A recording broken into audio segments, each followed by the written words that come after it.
ВМРО-ДПМНЕ и денес на прес говореа за хаосот во Кочани предизвикан од Акиов по наводен налог на Филипче. СДСМ пак сметаат дека Министерството за правда ја саботира реформската агенда. Филипче не бара оставка од тепачот Акиов и со тоа мотивира и други на насилство и хаос во Кочани.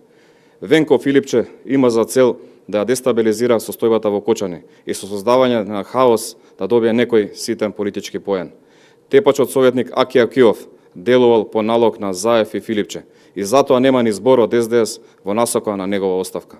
СДС и Филипче сакаат односот на Акиов да се преслика кај други нивни политичари од Кочани и да го малтретираат градот. Насилството на Акиов уште повеќе сади гнев во Кочани и нервоза. Филипче се игра со трагедијата во Кочани. Сме принудени гласно да алармираме за катастрофалниот застој на реформските процеси во нашата држава.